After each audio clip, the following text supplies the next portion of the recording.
So what I'm going to ask you is, you've been thinking about having eyebrows for a while. What is it that you don't like about your brows? Yep, so this one here is further out than this one. This one goes closer to my eye, and this one's almost like half a finger apart back. Okay. Also, the eyebrow hair this side grows sort of down, and this goes across. Right. And then I've got like a patch of hair missing where my thyroids. Yeah. Yeah, I can see just here. There, and then also on the end, just there, and they just don't grow. They don't grow. Okay, so what is it that you envisage in your mind thinking about permanent makeup? What do you want me to do? Make them so they're even. Yeah. So they're sort of symmetrical.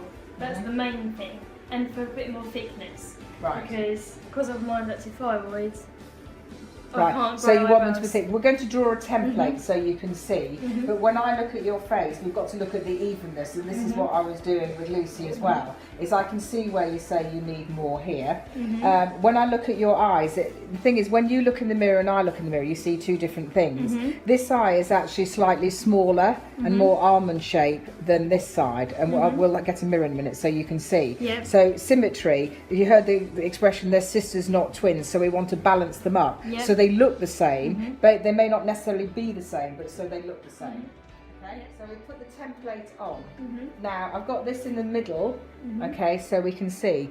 Now where this says bulb here, you can see where it's a little bit short here, and this is what you were saying, okay? Yep. What I want to do is give you a little bit more of an arch. Where the brow hairs are going downwards, what we're going to try and do is follow what I call the directional flow of your brows, so it looks as if it's thicker, but it's part of your brow. Yep. So when you look in the mirror, I'm saying to you, can you see that this eye is actually bigger than this eye? Yeah, it looks like in photos, like I'm squinting sometimes. Okay, so you see that as well. So this does all have an effect.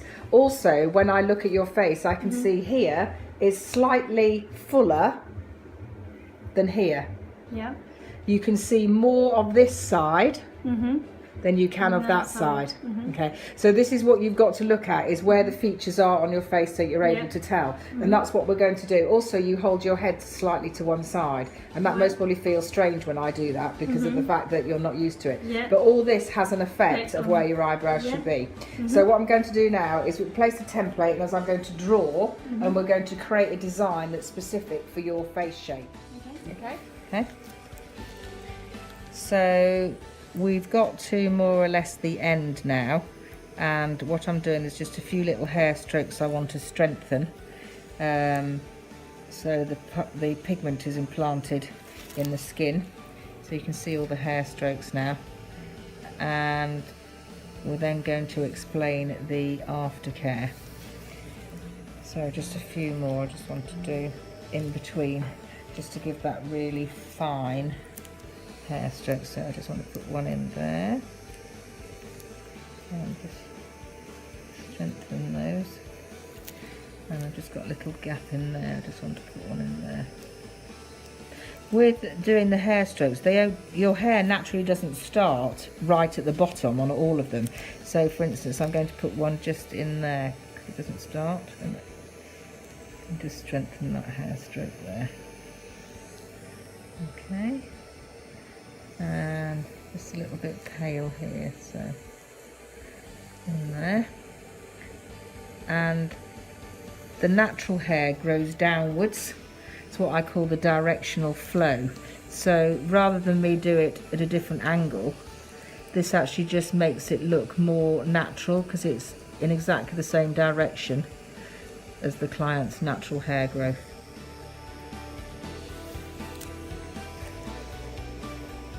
Okay, so that's it now. So I'm just going to wipe away, as you can see, and you'll be able to see the hair strokes. And if I go back this way,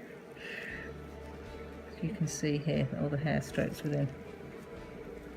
Okay.